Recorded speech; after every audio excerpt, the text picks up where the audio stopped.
Solo na Kongo ya wamba mulendo Zambe ya bana ya mokili ya Afrika pena Kongo ya mibikisi na biso mibale tata kimamu ndio tumona tata mpaji kama kengo suka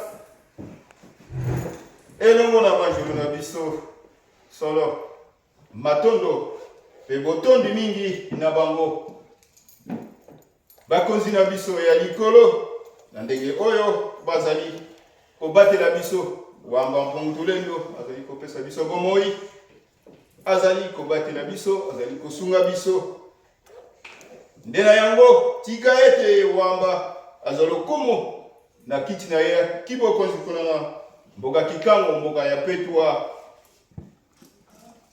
pe tosengi na ye wamba mpungutulendo awo tosili kokote kati na ndako na ye asunga biso akeba biso abatela biso ndenge toyeyi ndenge solo akozongisa biso moko na moko na esika oye avandi ata kokoso moko ezala te ye wamba mpungutulendo ye mokebi na biso ye mosungi na biso soki ezali solo na bandeko baza na nzela abatela bango mpe bakomela biso na bolomo nyonso na nguya na ye moko ndinga ndinga solo bana ya wamba mpungutulendo bana ya mibikisi baoyo bazali kobundela biso etumba butu moi musuni pe molimo tosili koyeba malamu tosili kokota bongo na mois de septembre 9e mois ndenge toyebi solo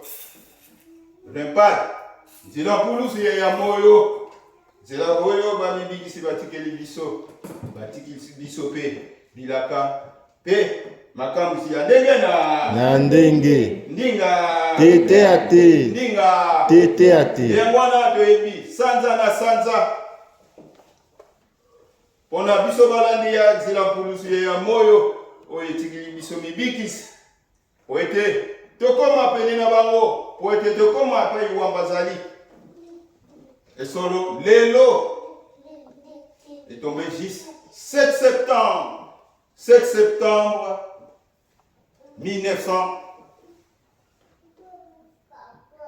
2025 oyo tozali lelo kasi ezalaki na 1939 7 septembre 1939 makambo ya minene esalamaki kati na mokili na biso ndinga tete ate nde yango wana bolanda na bokebi nyonso po mokono moko ayoka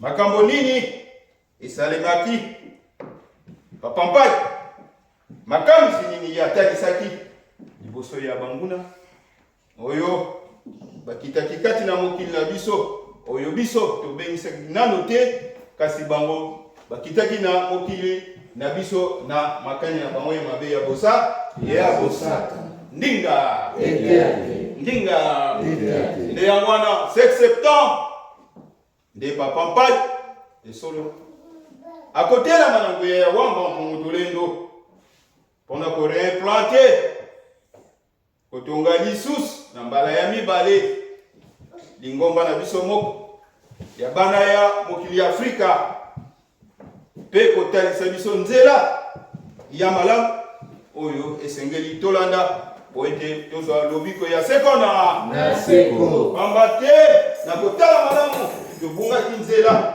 kotuna poto ya bambula tokotaki bongo zamba nzela toyebaki lisusu soki moke kasi na mawa ya ye moko le créateur nzambe na banzambe le sommet yende asalaki intervention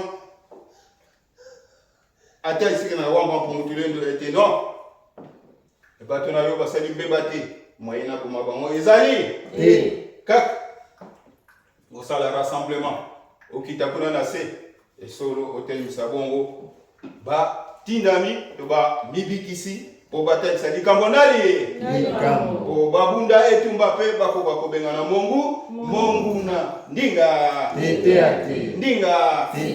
nde ya mwana na date ya lelo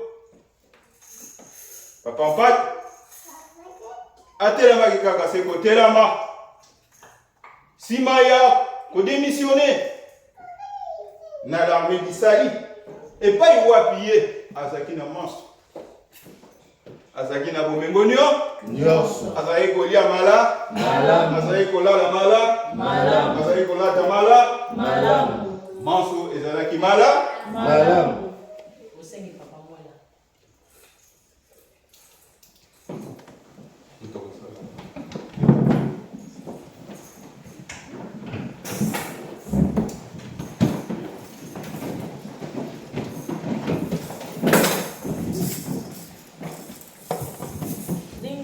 ete ate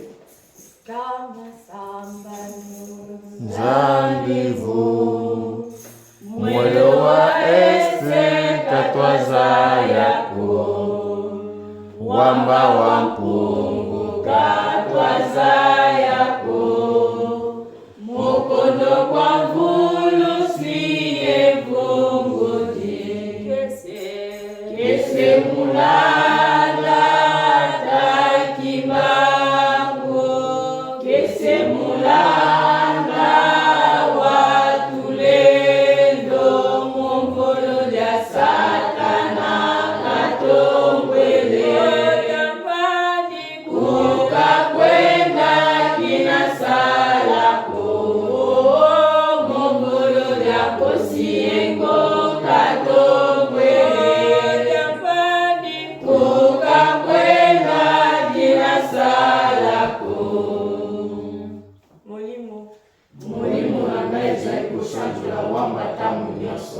pe motema na ngai na wamba wa mutulendo pamba te mobikisi na ngai atali mawa pasi pe kolela mosali ngai epa libuka matemo mosuka uta mokolo mwa lelo bato bonso bakabila bakoloba ete ngai nazali moto ya esengo mingi pamba te kolo na ngai moto ya likolo na se asali ngai likambo eleki monene mpe akamwa pe asali lisusu likambo oyo kombo na ya mosantu mpe apetwa mawa na ye lasamba libasambo ya ngai na solo ya elikya mpe na mondimi nyonso na loboko na ya monene ya asali mosala monene mpe akamwa ya abengani batakanda mpe mayele mabe ya alongoli bango na miso na ye mpe na kiti ya bokonzi ya abatisi babola na kiti ya bokonzi ya apesi bilei mingi na babola bale batondi kati ya milia ya malamu mpenza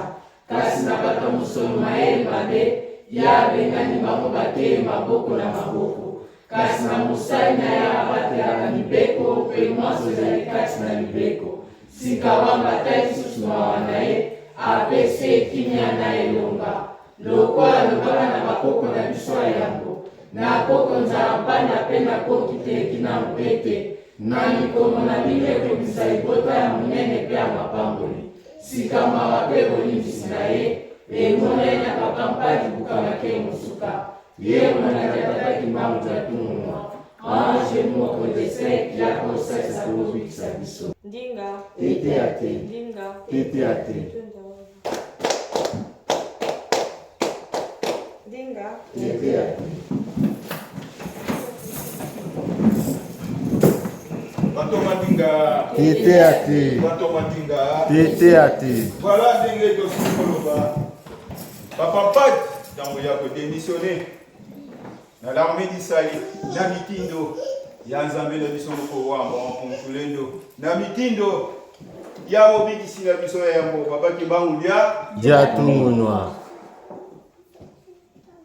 sans hésitation papa Mpadi atelamaki atikaki ndako ya bomengo atikaki ndako ya ndele akendeki bongo na ndako ya mawa po ete aluka solution kobimisa bana na ye na kati na mawa oyo bazali na yango ndinga tete ate ndinga tete ate esalamaka kosalama mais bien que menace ezalaki mais papa Mpadi mobikisi na biso ya mibale le berger na biso atikalaki flexible donc moyen basala ezalaki te kino basalaki manso babengisaki la police mpona intimidation mais lokuta awa ye asilaki kosanza e moyen nde ya lisusu de sanza ezali soki moke te c'est-à-dire kazaka ya l'armée d'Isali abwakaki kaka seko kobwaka soki abwakaki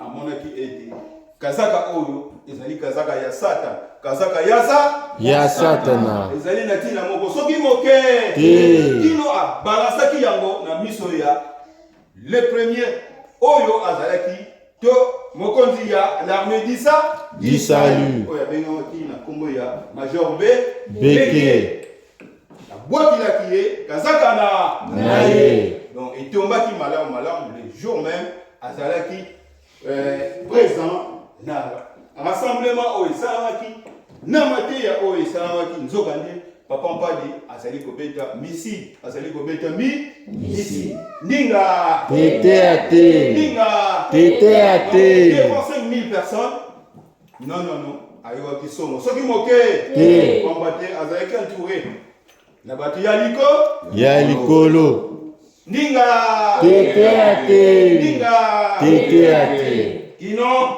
ya kokende esolo na mboka Kintsangi epai wapi esalamaki une tenue d'assise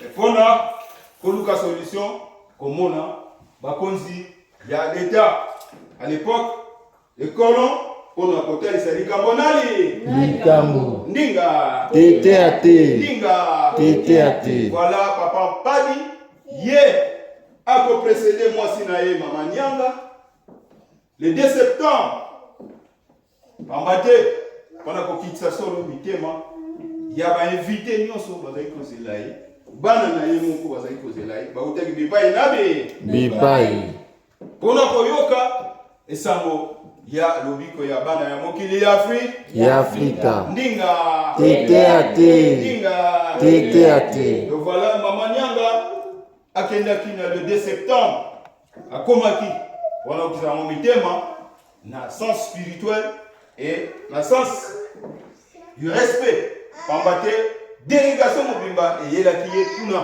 epai azalaki na ndako ya Beke na Kitambo à l'époque Kinshasa 1 donc bakomelaki ye 120 personnes bazalaki na délégation mais ye pe ayambaki bango na bolamu nyonso pe ayebisa bango te makambo nyonso bino boyeli nayebi yango malamu mais bosenkete te esolo bokozonga kasi awa deja butu ekomi bolala esika ezali azwaki bango charge tongo etanaki azongisaki bango ale bozonga ngai esolo sila telemi nakoya kaka seko koya komona ngai kaka seko ndinga tete ate ndinga tete ate voilà de tolobi ke mama Nyanga komaki na le 2 septembre na Kitwengi de Kitwengi alekaki na esika wapi mama na likambo esalamaki na Kintsangi c'est qu'à tenir d'assises Salamaki.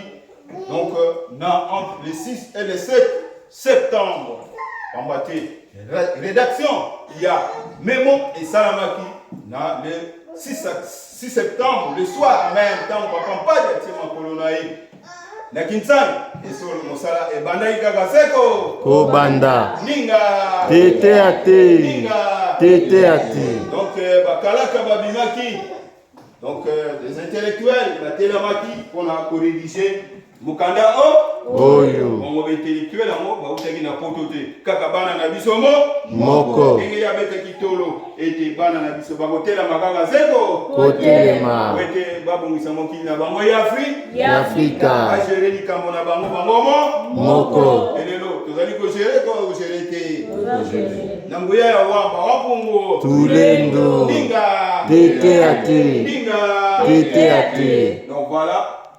Makambo nyonso ebongisamaki nde ekoya tokokóma na ntongo ya le 7 septembre nde esika wapi bakangisaki makambo nyonso tu esika wapi papa mpadi apesaki bainstruction na ndenge makambo ekosalema bongo choix ya 62 personnes esalamaki kaka seko kosalama kati na choix oyo ezalaki kaka na bamama mibale restant ezalaki mibale esalamaki baponamaki po ete bango bakende na miso ya loyal na miso ya leta batikela bango mokanda. Donc memo oyo ezalaki rédigé esolo nde bapampani atindaki ezalaki en 2 exemplaires ye apesaki oyo ya 62 personnes bakende kotika na madimba. Do madimba qui veut dire madimba kino lelo ezali territoire ndinga tétéate ye moko mais nkoyi mobali alobaki non oyo ya numéro 1 le gouverneur Pierre Mans de l'époque numéro 1 ndenge tozali komona le président Macron ndenge tozali komona le président Fati Tshisekedi ndinga tétéate ye moko alobaki non motu wana akomona na ngai moko miso na miso ye azali nzoko monene esengeli bakota ye nazolo kobenda moso oyo ya malamu ezali kati na ye ote bana ya mokili ya Afrika balia bato batonda ambate ye nde fongola makambo nyonso eza na maboko na ye fona koma kuna na retire fongola wana apesa yango na bana ya mokili ya Afrika oyo esalamaki kaka seko kosalama tétéate tétéate. Donc c'est de là et solo masese nibale koya kokweya ya som. Donc ya liboso lisese ya elanga ya makemba ya mibale lisese ya elanga ya manio ndinga tétéate. Donc voilà elanga ya maniok ndenge toyebeli yango ezali mpasi mingi po suka oya kozwa résultat soki ezalaka nini yo otangi mosolo mosolo me mpona kosala elanga yango ezalaka mpasi mingi pasi toza komona te toza komona tozonyokama wamba azali komona lifuta ekoya kaka seko koya ndinga tétéate tétéate. Donc voilà etolo balabaki nonono bilanga maniok okosala elanga na yo tala bacirconstance ebele futa misolo na bato mosusu négocie na libota to bakamarade batia yo maboko kata yango botia moto ezika bariske ebele donc bamosusu bakomi kataka makolo ti elanga ya kosila bamosusu batikalaka na bacicatrice konyokwama makambo ndenge na ndenge banyama ya makasi banyoka mpe epai osali attention te nyoka esu yokaka seko koswa nyonso wana okobunda ano okotikate po suka ozwa resultat elanga na yo ekola malamu simana yango so opikola récolte na yo po osala nini otekisa ozwa misolo mosusu pe po olesa mosuni ya nzoto ninga tete ate yango wana bosala keba na mateya kokampanike bosala keba bozala mayele na ndenge ya kokata elanga po ete moko na moko azwa likama soki moke te kasi soki osali mayele te soki olandi baprincipe te ya kokata bilanga oyo ekozala pasi mingi ebele bakozwa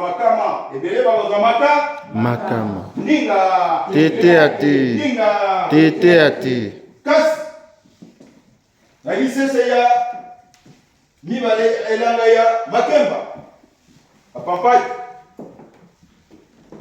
alobi ete bana na ngai boyokanga malamu lelo oyo ndenge tozali boyo toloni elanga ya makemba bongo elanga oyo esolo boyeba malamu ngai papa na bino tanke nazali komona bino bokufi nzala wuta bambula ebele me ngai elanga oyo ekolonama lelo esolo ekolonama na nguya ya wamba wabongo tulendo elanga oyo tokolona nzete ya likemba esolo ekotelama kaka lelo nzete soki etelemi esolo tokomona esolo bafleur oyo ekosalaka likemba ekobima kaka seko kobima kaka lelo simana yango tokomona likemba etelemi kaka lelo likemba yango ekotela kaka lelo likemba yango ekobukama kaka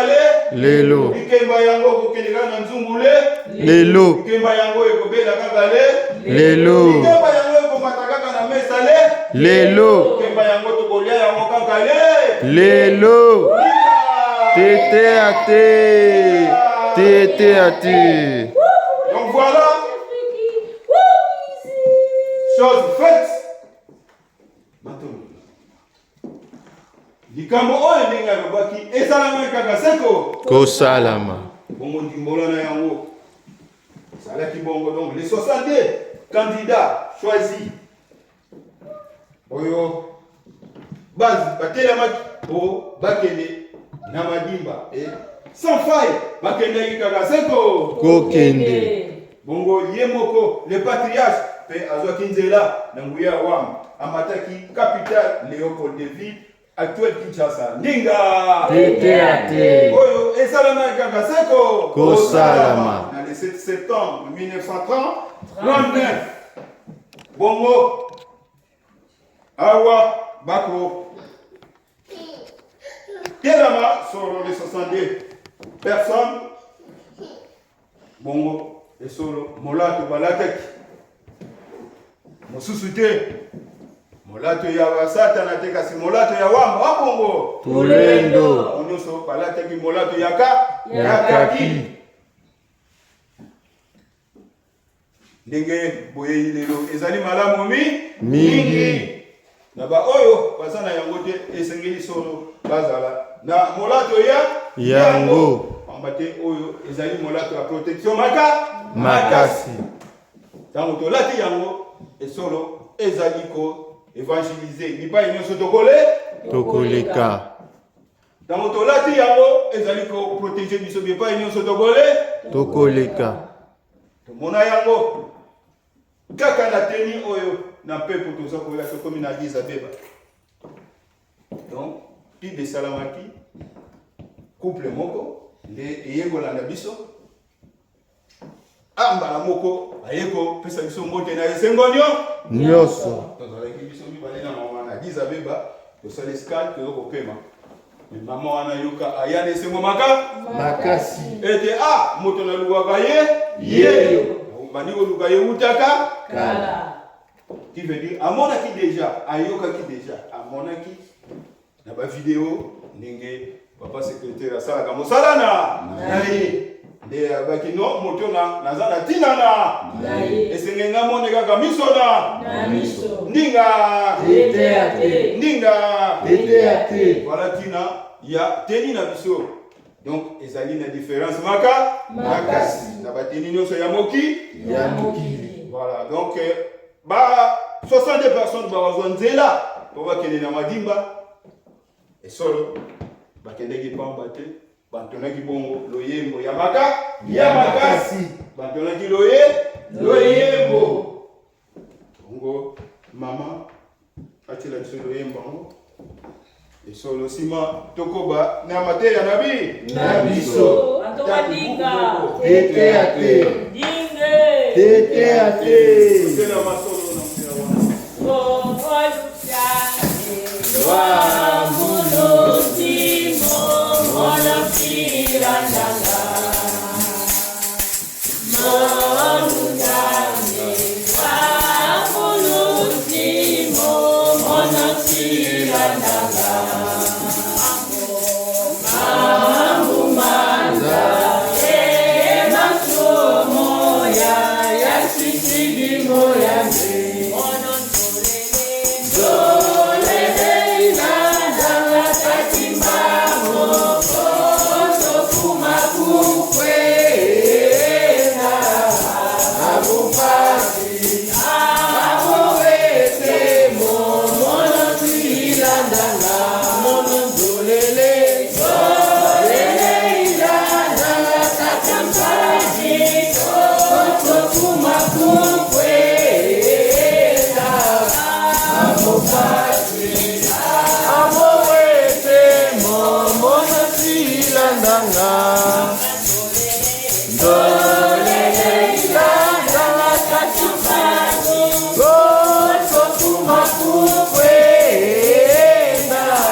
Esse é a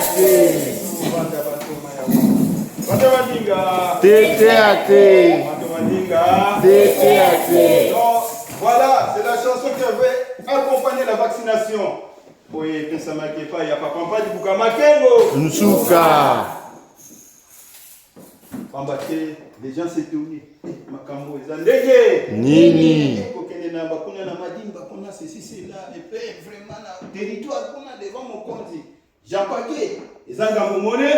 Monene. Na ego yinda kakaseko. Olinda. Solo, bazonga kisimate, nambuya wam. Bakenda kakaseko. Kokende. Entonner la chanson et solo, bazwa kinzela.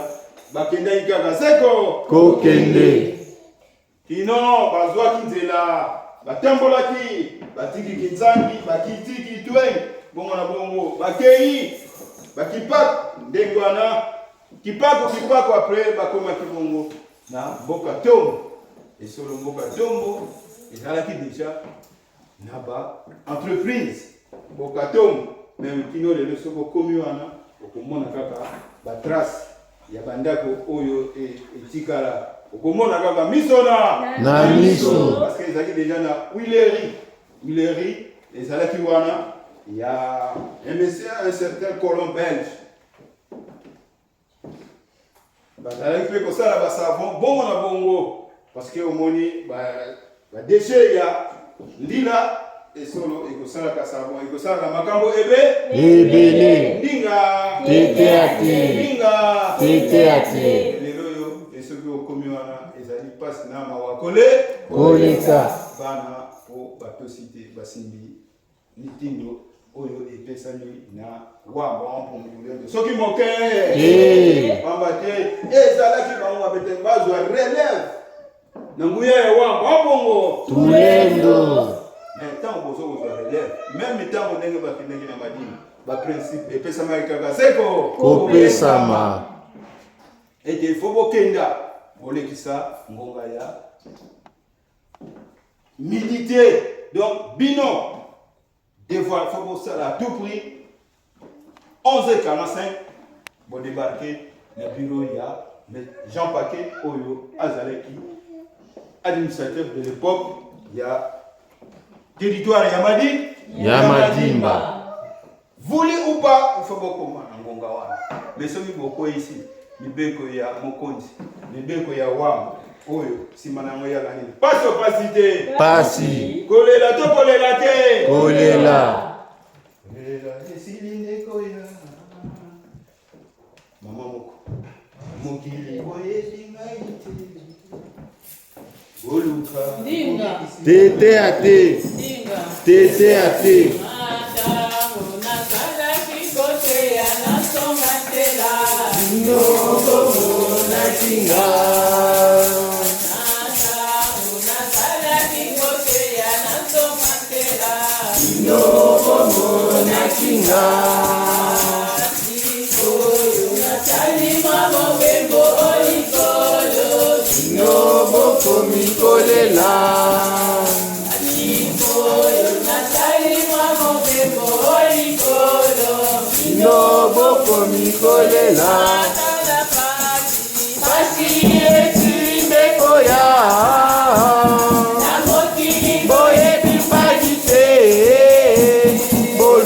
mobikisi na bino mawa ekilinde koya boyebi pasi te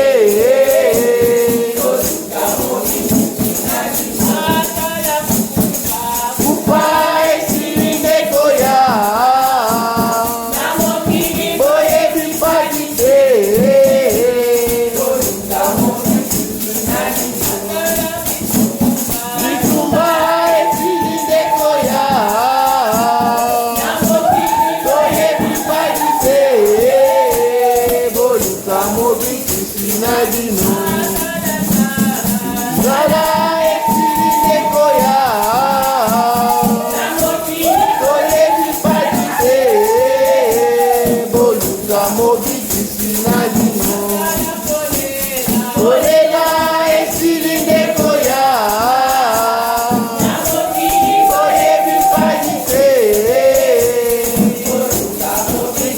Nadino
na bino bitumba esili ndekoya boyebi mpasi te boluka mobikisi na bino maladi esili ndekoya boyebi mpasi te boluka mobikisi na bino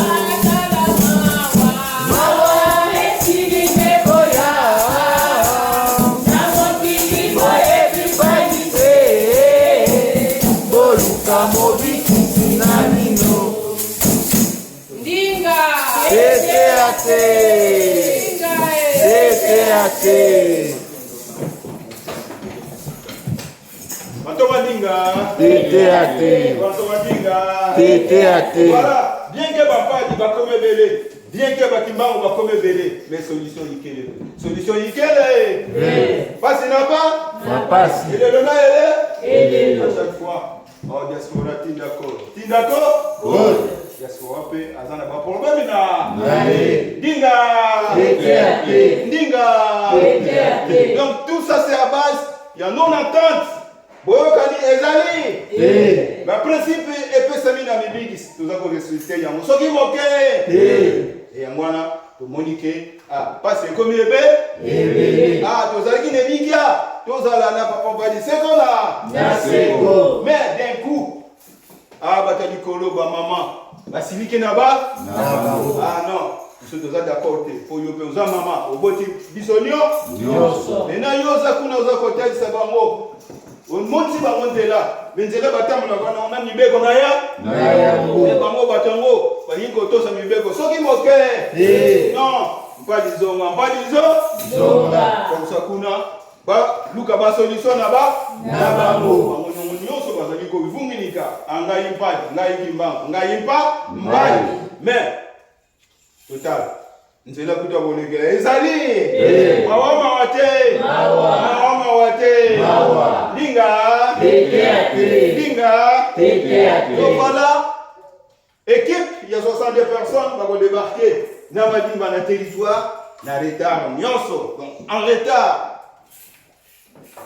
de bakomi na madimba parce qu'il y avait un certain papa Manyeng parce que papa basadilande ye akufa kina coup de fouet na madimba. Voilà c'est un peu ça papa Manyeng abosalaki ekotinaye ezaki na mutu tango bakomi na rivière tombo po basokolelongi noki bamibwakela mai bazwa force ya kokomela solo Jean Paquet na nguya ya wamba abongo tulendo dommage papa Manyeng susu asali erreur moko monene ekote tikali na mai ya tombo mais moya tika ekote ezali abi ekoti wana na goko tika ya mote il faut nazongela yango qui veut dire arrêter baninga nyonso bavandaki bazelaki azongaki na lombango tout ça pour être à récupérer ekoti mais tala tango zalaki moke awa tango bazongi bakoti na baninga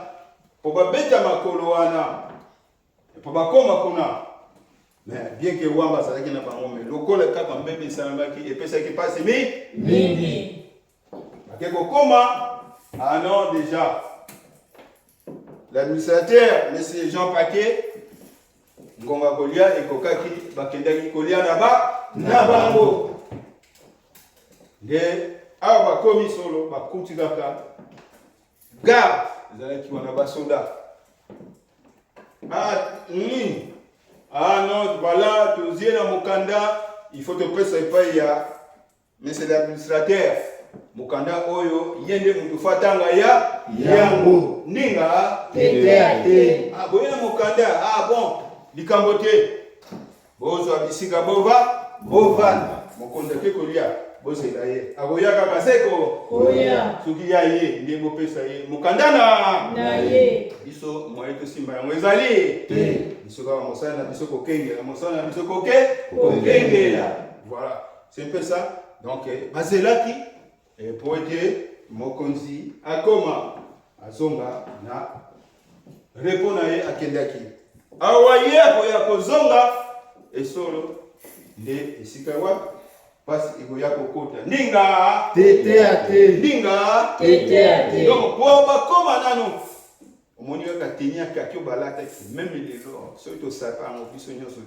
tozala vraiment dans 50 ou 100 personnes tozala la masse tosape tenia kaki même 50 personnes ekopesa somme ezala nyonso tu bateni ya lingo ya lingomba mais tozala quand même une bonne quantité de personnes ekosala malamu mingi bako respecter bako recevoir demande na biso ndinga tete ate ndinga tete ate teni kaka obalataki moi 62 personnes tala 62 personnes et solo tombo kuna déjà comme ça il fonctionner.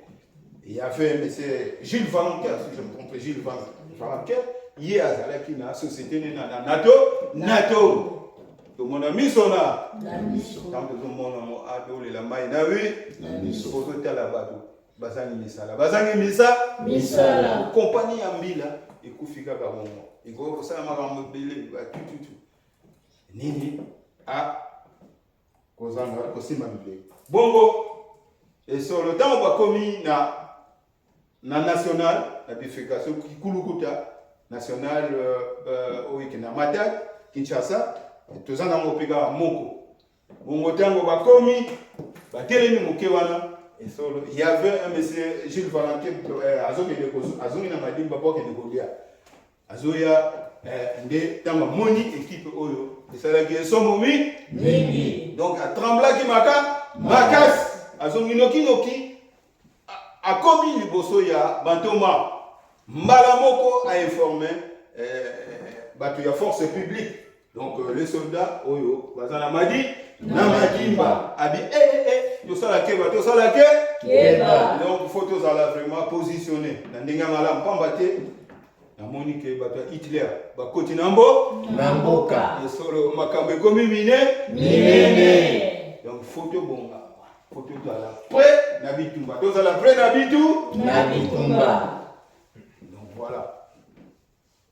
Ah, Malamoko, il y a l'équipe qui est en loi. Comment tu Bayambi Bango, tout ça.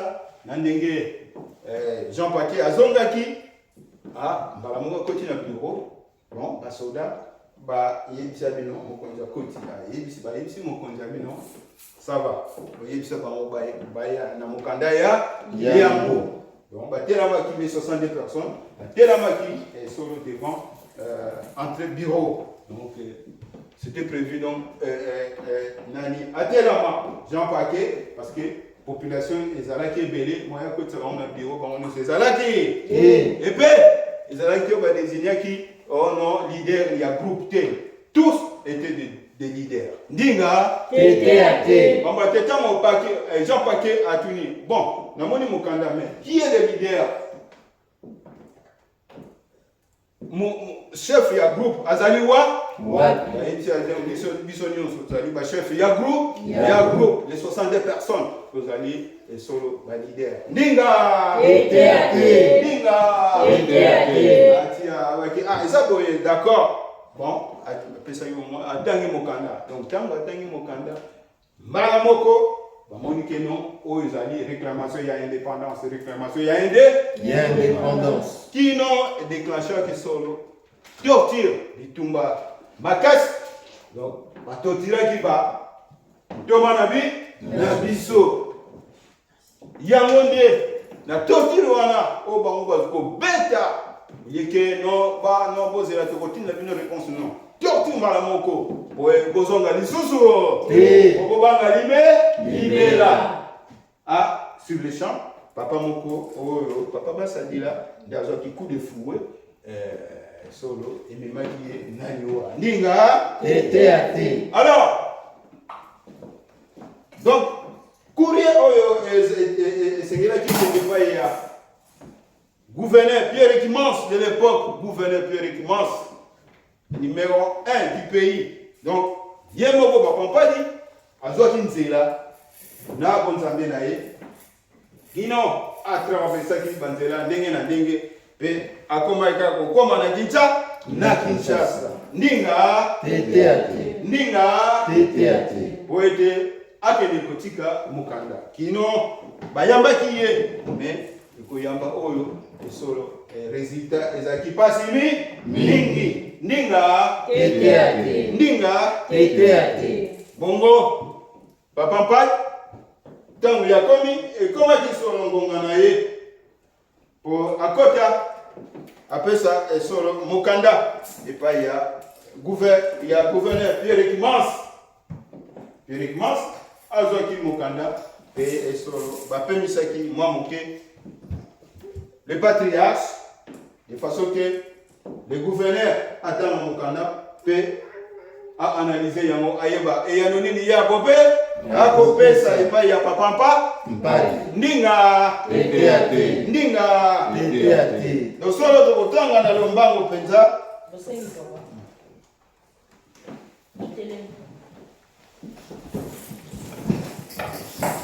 Batomandinga.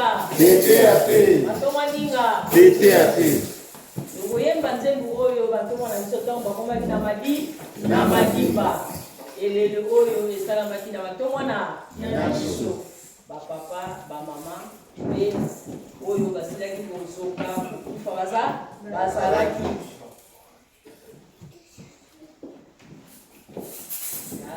Linge, linge,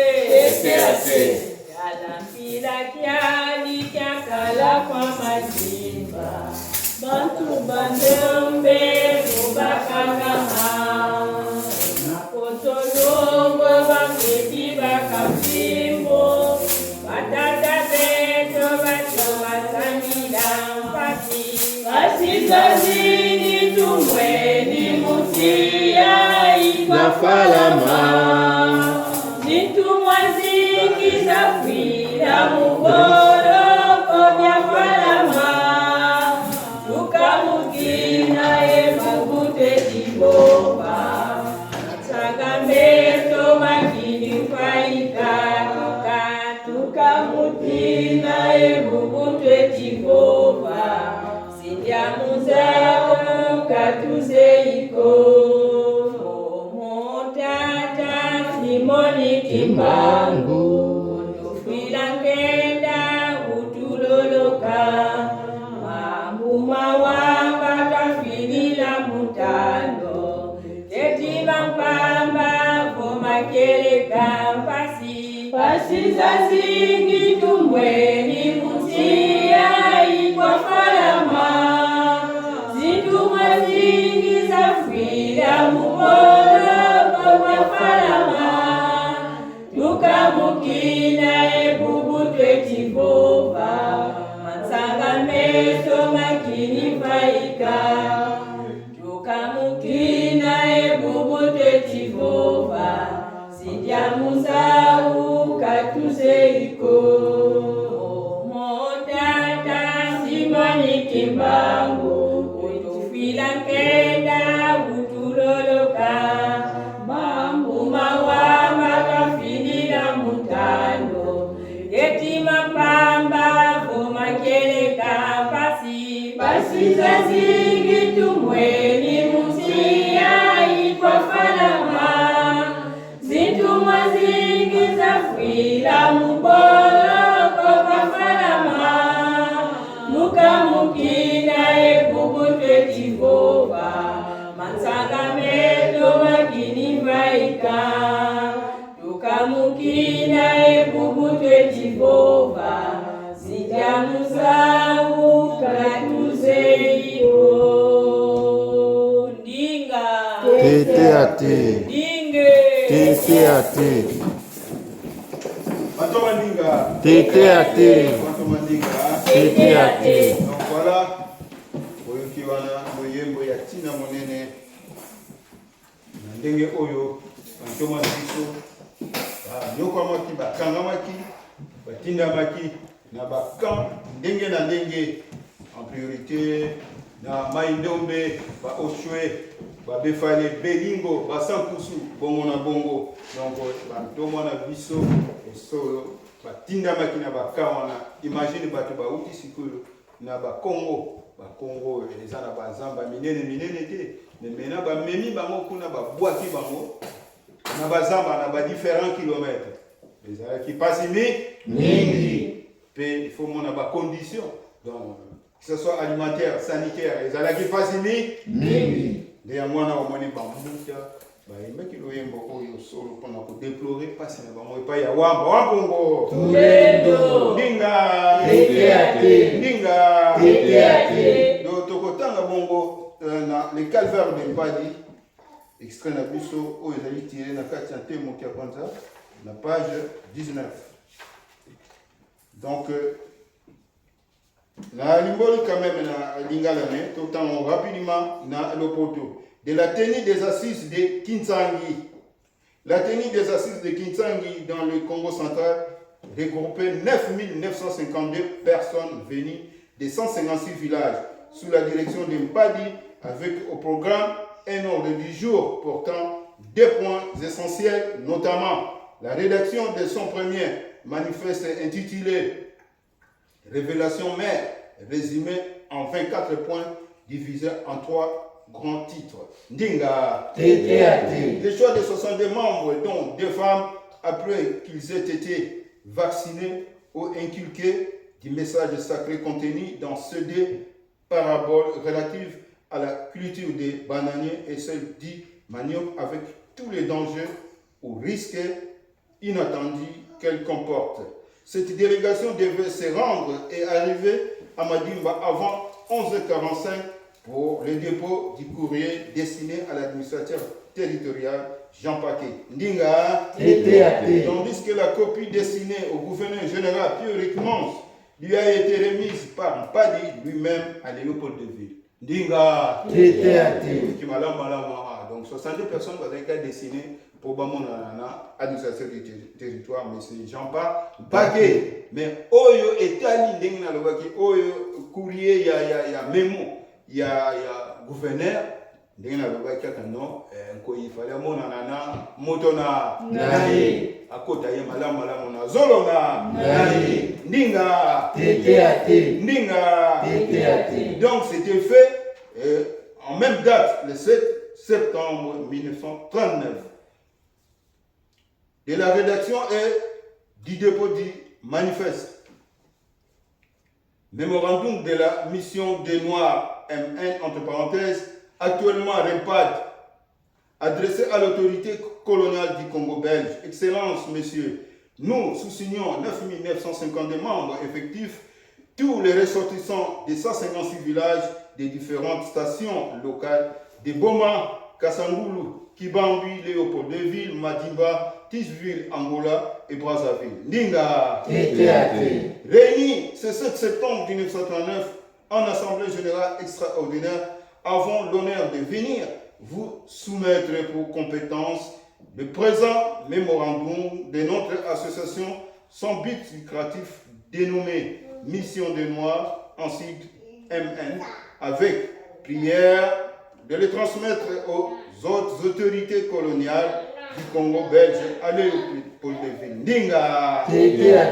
Grand A, hommage et reconnaissance. Premièrement, hommage pour les bienfaits de la colonisation.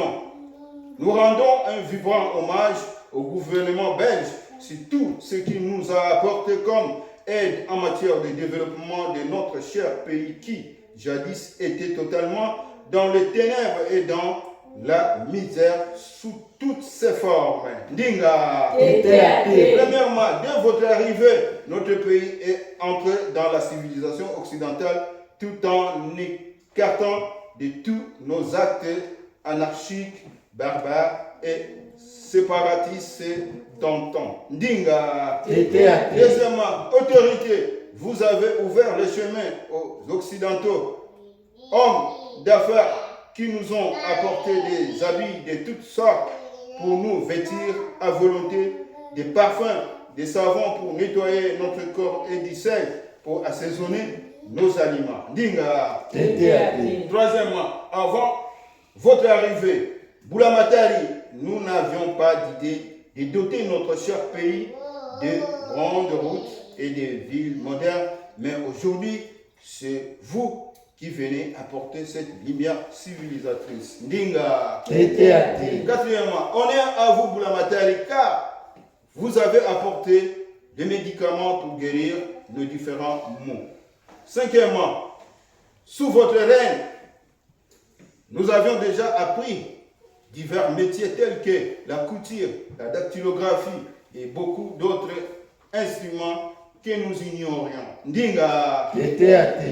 Sixièmement, les opérateurs économiques blancs ont installé des sociétés dans notre pays, ce qui fait que nous ayons des routes carrossables, des voies aériennes, ferrées, fluviales et maritimes qui nous ont fait oublier le fait de porter nos bagages et nos fardeaux sur nos têtes comme le faisaient nos ancêtres. Ndinga.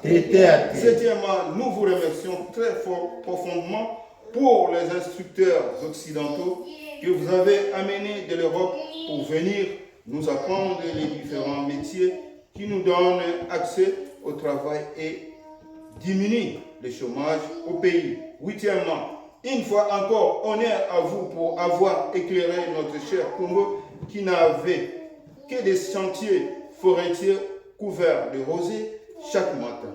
Il en est de même pour les systèmes de télécommunications. Dinga. Neuvièmement, vous nous avez amené aussi des missionnaires religieux qui nous parlent de l'existence d'un Dieu que nous connaissons d'ailleurs avant leur arrivée et qui nous donne une très ample instruction. Dinga. Dixièmement, toute notre race vous témoigne sa profonde gratitude pour avoir éclairé nos mœurs coutumes.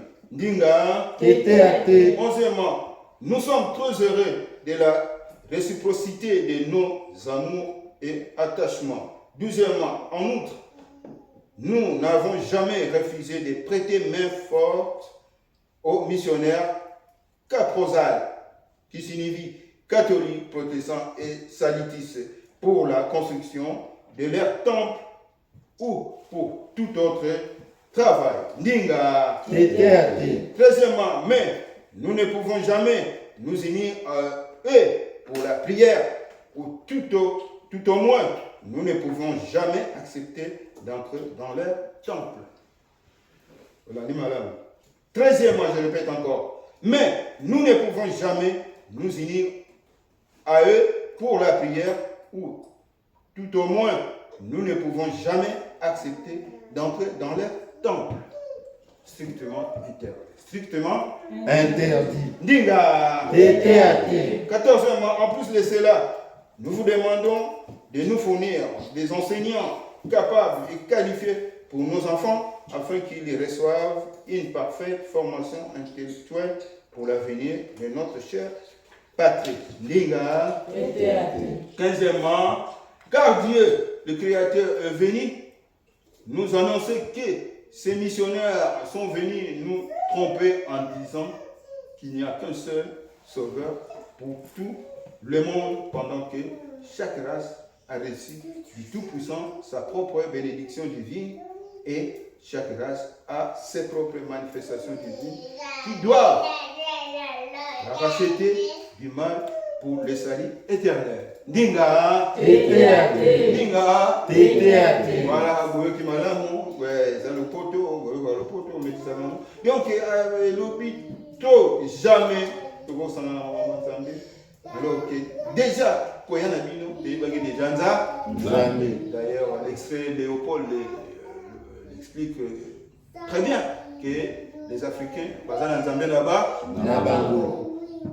donc Léopold a fait ça qui était dans le point. Alors, il y a des solo. Mais il faut beaucoup de stratégie, de façon que nous soyons profiter dans ma belle là-bas, à tout prix. Donc, il faut supprimer Zambie là-bas et enseigner les faudiers Nabiso, parce qu'eux-mêmes, ils ne sont pas pratiquants, ils ne sont pas fidèles des Jéhovah.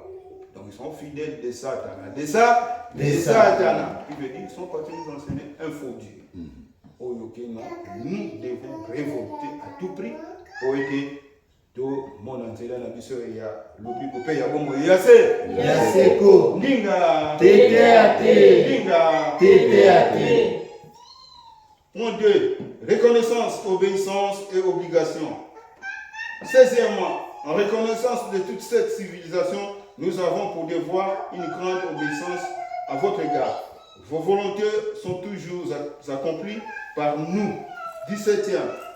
Nous sommes très contents de pouvoir vous servir inconditionnellement et d'exécuter vos volontés avec pleine obéissance et docilité. Ninga. 18. À présent, nous sommes obligés de nous acquitter de l'impôt que vous nous avez imposé dans les 3 premiers mois de chaque année. Ninga. Les impôts ont été imposés. Jusqu'au jour d'aujourd'hui, on paye des impôts pour l'étranger, pour l'intérêt des autres. Ninga.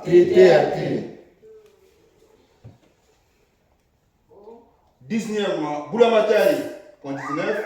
Nous savons que vous n'oubliez pas 10 ou 15 de nous se présentent bénévolement quand vous n'avez besoin que de 5 personnes pour l'exécution d'un travail quelconque. Quelle volonté de la part de Banaya Mukili Africa.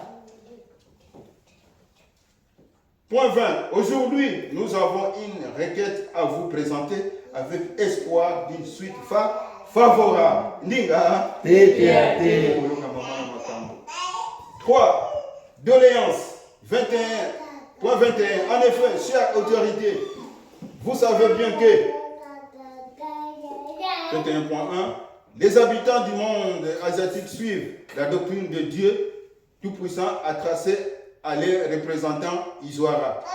Assistez de ces 2 grandes manifestations divines, Krishna et Bouddha, dans les livres sacrés Samsara, Ninga. Les religions et le bouddhisme et leurs jours sacrés de jeudi, avec comme premier ancêtre Tchèque et Kao, leur porte céleste dénommée Wesewe et à l'ouest, Ninga.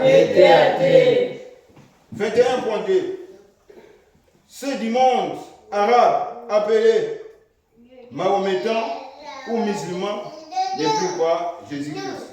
Mais ils ont bien leurs représentants uniques Allah assistés de ces 2 grandes manifestations divines, Mahomet et les bas. Les religions et l'islam avec comme livre sacré le Coran et leurs jours de prière, les vendredis, on les connaît tous. Les jours de vendredi, nous avons Wazali. Les journées, il y a les musulmans. Donc, Batuya, non. Avec comme premier ancêtre Oumad et Falad. Leur porte céleste est située au nord, nommée nom de nous. Ninga. Yokaba nomination pour. Bon, ce que tu n'as pas wambate. Nini. 21.3. Il en est de même pour vous autres du monde européen.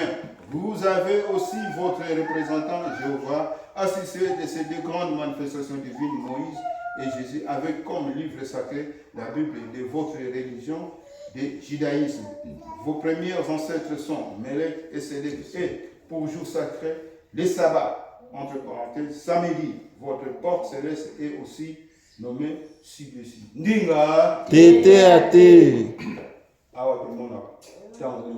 Mokola samedi, juif, bakangi misala na bango. Mais mokola yenga, bafongolia yango. Donc, moi l'Afrique. Kanisa mala. Malamu. 21.5. Excusez-moi. 21.4.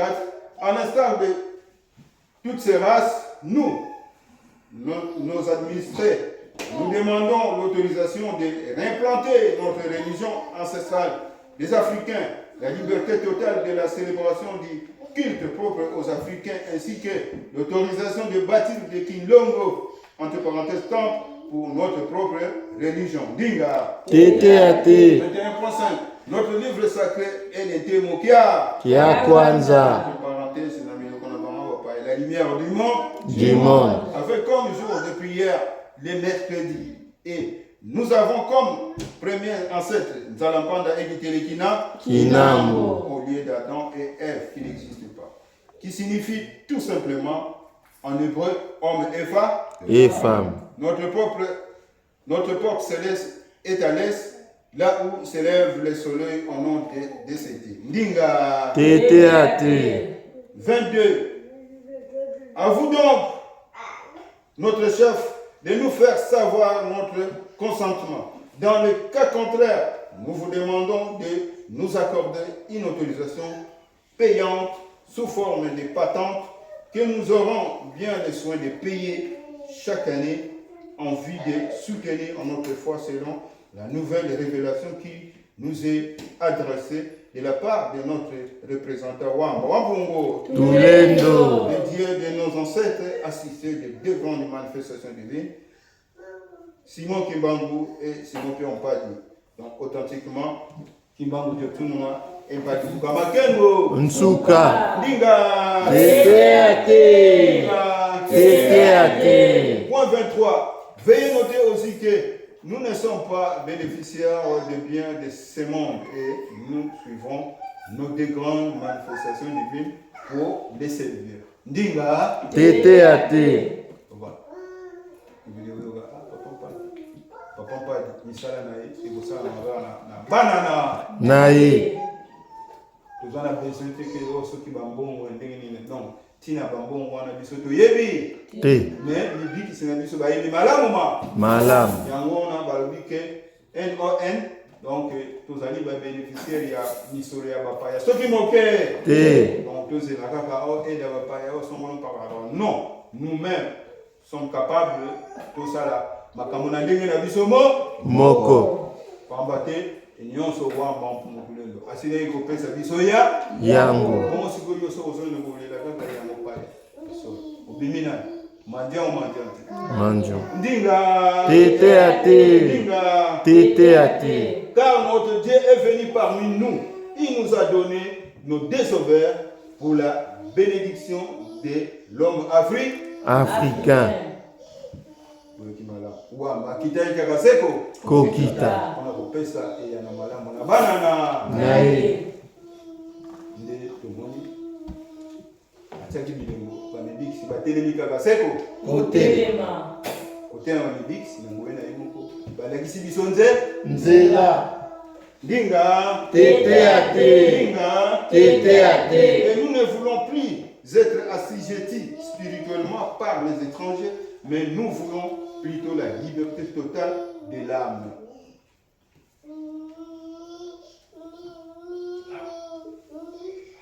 Et c'est cette liberté qui nous ouvrira la voie à la souveraineté nationale congolaise, ainsi que tous les Africains d'Afrique en particulier et du monde en général. Dinga. Teteate. Dinga. Teteate. Point 24. Une suite favorable de votre part témoignerait bien de votre accord. Dinga. Teteate. Pour les 9952 membres effectifs de l'Assemblée générale extraordinaire de Kinshasa, signé TTA. Ate.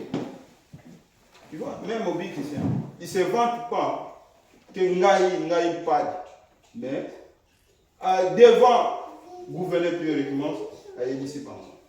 Donc, nous sommes au morning, c'est pour intérêt, surtout il y a des Afrique, participants ou participants qui, quand il y a réunion monnaie où ça va Kinshasa, na Kinshasa, bien que ma communauté ne y ait pas représenté Bango. solo, après c'est que mon candidat. Donc c'est un peu ça. 2.5, Mpadi définit les grandes lignes de sa doctrine.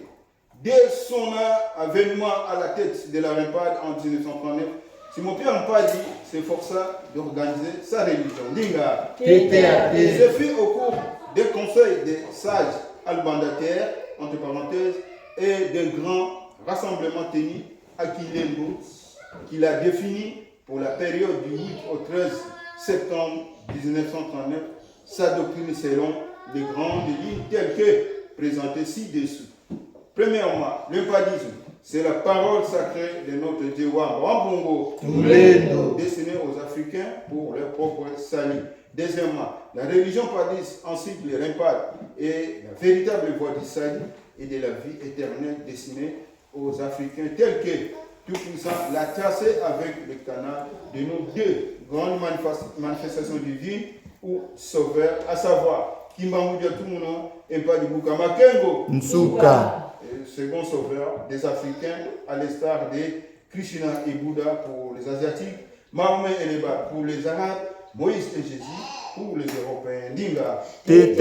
Troisièmement, les grandes manifestations divines sont au départ les ancêtres de chacune des 4 races, à savoir Nzalampanda et Kitelikinam pour le monde africain, Tchèque et Kao pour le monde asiatique, Oumad et Falado pour le monde arabe, Melek et Sédé pour le monde européen. Ndinga. Quatrièmement, la Rempad n'est pas une religion chrétienne, mais plutôt une religion autonome et souveraine qui figure parmi les 4 grandes religions mondiales, chacune avec sa propre doctrine. Le padisme pour les Africains, le bouddhisme pour les Asiatiques, l'islam pour les Arabes, le christianisme pour les Européens. Dinga. Chacune des 4 races a son jour et son livre sacré, son peuple élit et son représentant. Entre parenthèses, voir les tableaux ci-dessus. Donc, jour sacré, Afrique, de mercredi. Livre sacré, Ntemokia. Peuple élit, peuple Nekongo. Représentant, Wampongo.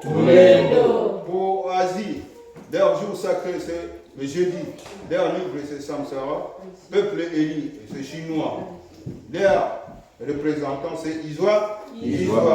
Pour les Arabes, leur jour sacré c'est le vendredi, livre sacré le Coran, peuple éli c'est arabe, représentant Allah. Dinga. Et enfin pour les Européens, leur jour sacré c'est le samedi, le sabbat. Et non les dimanches, le sabbat. Leur livre, c'est la Bible. Leur peuple s'appelle Juda. Leur représentant est Jéhovah. Dinga. Sixièmement, il en est de même pour les anges célestes.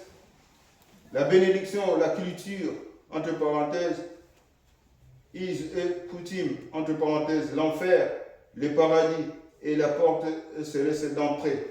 Septièmement, la communion ou Sainte Seine, s'agissant de la communion au Sainte Seine, la vraie communion avec notre Dieu Wamba Mpongotulendo se traduit par l'action d'une application rigoureuse des enseignements reçus chaque jour, entre autres la prière et le respect strict des principes de la religion. Dinga. Donc, Bolani Malam, Nakambo Itali, donc, communion. S'agissant de la communion ou Sainte Seine, européen, Dinga. La vraie communion avec notre Dieu Wamba Mpongotulendo se traduit par l'action d'une application rigoureuse des enseignements reçus chaque jour, entre autres la prière et le respect strict des principes de la religion. Dinga. Et il n'y a pas de Sainte Seine dans la Rempad, car en prenant du pain fabriqué par des mains souillées, du miel et du vin, les confessions religieuses coloniales prétendent manger le corps de Jésus et boire de son sang, pendant que tous ces gens restent pourtant ancrés dans leurs sordides habitudes. Ndinga. Donc voilà, on lit une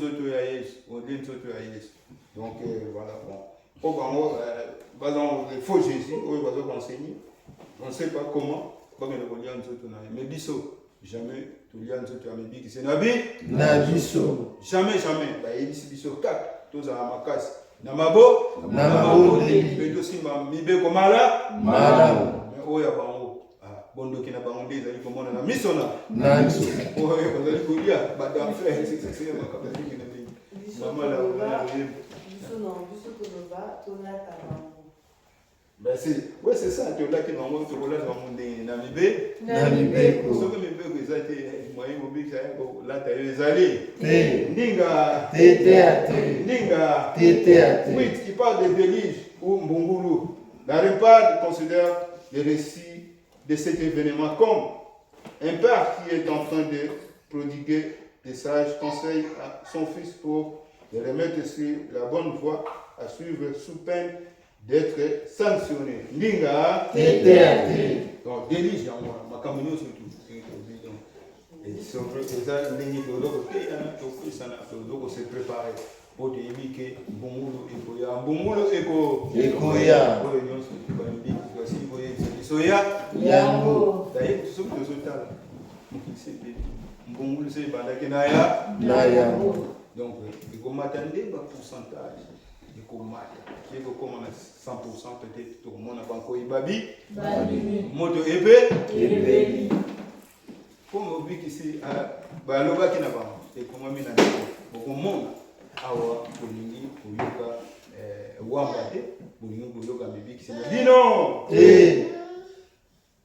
9e les déliges africains, tandis que l'Afrique n'a pas. Elle dit que non, Nkoyoana Zakoya, donc à Zamoutou Kété, à Zamoutou Moné, donc photos à la préparer, donc pas qui préparer la bossade à la lava. Donc il y avait l'association Cabrosal,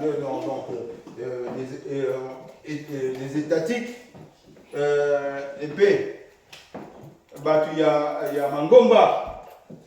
Donc, le prêtre, ceci, c'est là, les révérends, pasteurs, Bamonyoso, Basanganaki, Ponakomona Padi, Pe, Koyo Kampa, Padi, Oyo, A, Beta qui bombe, et les Kimone, Monene, Oyo, Nisa qui bambo, Abime, Oyo, comme il dit Kamousou, Mosusu, les autres étaient. Donc, il s'agit de qui prévu pas y avoir les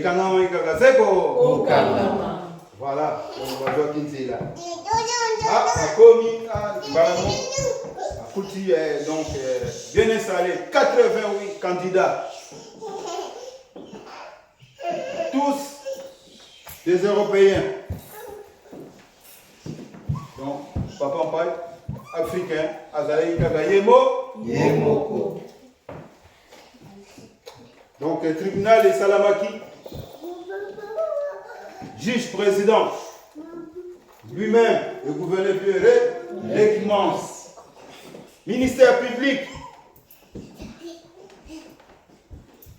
c'est le Monseigneur Delepian, Tindamaki, Konako, Talamakambo, Talimoli, Molimo, dans Makambo Kindokinaba, Nabango, parce qu'il était délégué apostolique à l'époque entre les trois pays, donc Congo belge, Rwanda, Urundi et donc Rwanda et Urundi. Rwanda, Burundi, les Récomis, Burundi, donc les trois pays. Donc c'est bien que nous avons fait l'investigation concernant Makambo Talibindo. Makambo Talibindo, parce qu'il avait le titre de Monseigneur. Nani n'a pas catholique. Donc ce côté appelé FA, le jour d'aujourd'hui, Beta Gaga. Au monde à Monseigneur. Delepian. Au monde à Gaga Seko. Donc hier à Kwafa qui a dirigé qui fait mission catholique Oyo Ezali. Na Bakongo babengi yango PC, mission PC qui nous lelo ezali ko exister. Et puis ici ba candidat ndenge na yende, c'est le même gars. Donc Delepian a fait que ça la prière 1919 a fait la prière na la pisanga na équipe naé ya ba prêtre on a rebondisa ba Angelo na biso. Donc voilà. Et les pieds dans la kiwana, c'est là. À Balaboko, donc, Baté Misaki Papampat, à s'exprimer. Mais il faut savoir, non, Bazala Kiwana, il y avait même des soldats, un soldat Bazalaki, bien armés. Donc, vous pas des ceux qui a tué ma casse. Avola Gagaseko, Ola, Togomaï Gagaseko, Ogoma, allez Samaniama.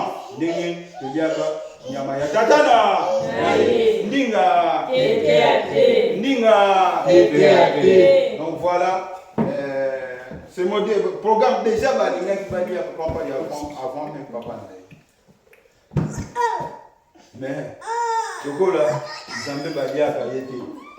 Ils sont moqués. C'est un peu ça. Alors, Bajija dit papa dit à Nimbola qui va envoyer du Likambo. Le 24 point au Totangi, na le calvaire de Pâques, à Nimbola qui y a mon malamu. Ah, le médecin qui va au, na la sur malamu, sauf le côté Kosangana, na Makambo, il y a Nzambe, ce qui moquait. Donc, Tokoki Koko Tanabaki Lomo na bango, ce qui moquait. Voilà, écoute, bolinga te. Ah, biso mo eto kota ezali ce qui peut boyer na te boko mona makambo na bino.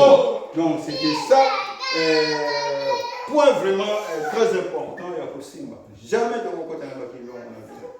Donc so to kota na bakilo na biso to ko isi wamba wabongo tulendo négligé wamba wabongo tulendo négligé pe libiki sinabi na biso. Voilà, c'est un peu ça parce que kuna loka malongeza ité bango au contraire bango ndie fobaya et pas na biso bana na bango ba yele na bango donc bazaka ko dépendre na njila mpulusu ye ya moyo njila mpulusu ya moyo ndimo tazana 4V vérité ndinga tete. Donc voilà matate yaki monseigneur à s'approcher mais pas dit makamboni yo ça ko tomboka ça ko lakisa même ça gouverneur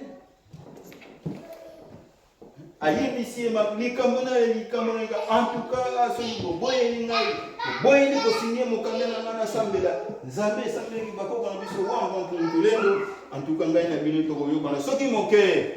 Donc nakosenga na ye nzambe na biso akote bino na bisika oyo bovandi bokozwa makolo bokokanga bisaka bokozonga na mokili na bino. Donc voilà to ana besoin na bino te d'ailleurs nalobi malamu ngai padi dès le plan pour ça la vie non ziba monoko na yo pe.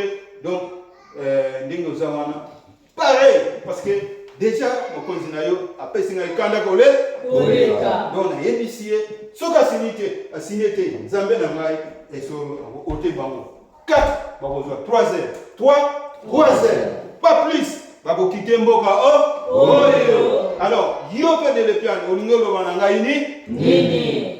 Oh non, mais pas dit tika mindondo wana oza jeune bakopesa yo makambo nyonso yo nini misolo banini kangisa regrouper famille na yo bokende mokili bolingi botikela biso mokili ya Afrika. Abi mais monseigneur malgré bindoki na yo donc yo oza na mutu soki moke ngai natikela yo mokili na ngai bon tina nini bozokoka wana mokili ya soki bino bozana komengo kone pa na bino bozana misolo kone pa na bino bokoya kotingama na mokili na nga na likambo nini. Donc mon bozana eloko te bamputu ndenge balobaka na kikongo na biso na monoko na biso mputu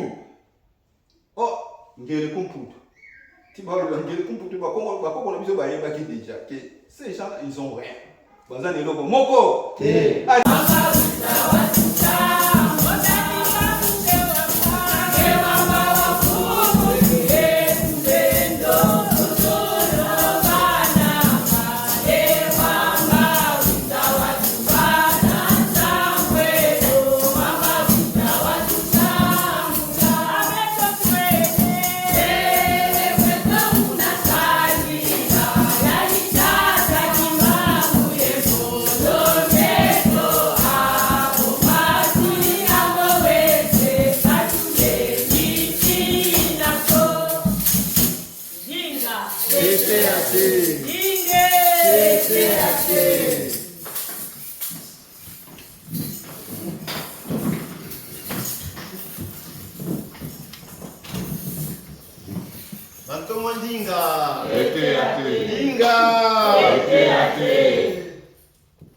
Esengo mingi, lelo 7 septembre 2025. Banda 7 septembre 1939, Papa Mpadi abundi pour la plus de opportunité ya kokutana boye ya kosambela mpona kozwa mapamboli ndinga tobosana te bandeko. 1939 Papa Mpadi va entrer en exercice. 1991 Papa Mpadi part, fait son voyage spirituel. Si vous regardez 50 ans pour que Papa Mpadi puisse nous donner l'occasion de se réunir pour prier librement. Ndinga 50 ans Bandeko Nangai, 50 ans sans la présence de Papa Mpadi pour pouvoir avoir aujourd'hui un titre officiel enregistré dans nos gouvernements, enregistré en Afrique, enregistré en Europe, pour pouvoir prier librement. Ndinga. Toi tu es un moi, Papa Kimba, moi Papa Mpadi.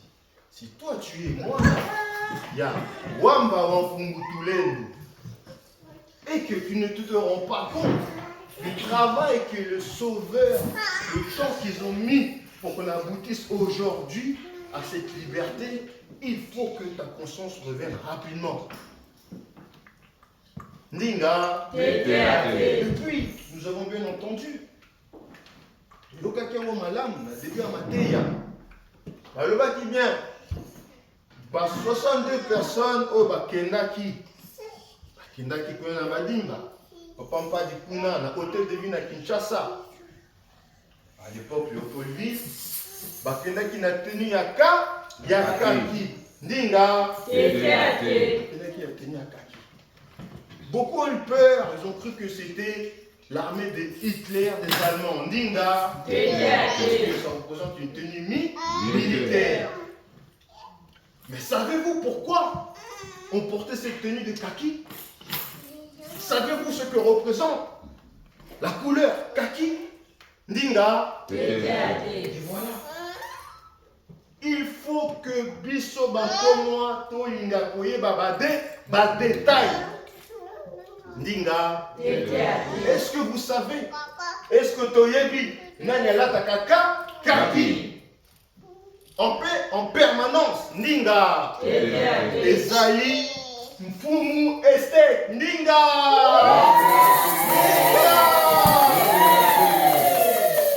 Et voilà. Donc, Tokeba. Il a la soki muke. Et soki olati, beba nyola, olati.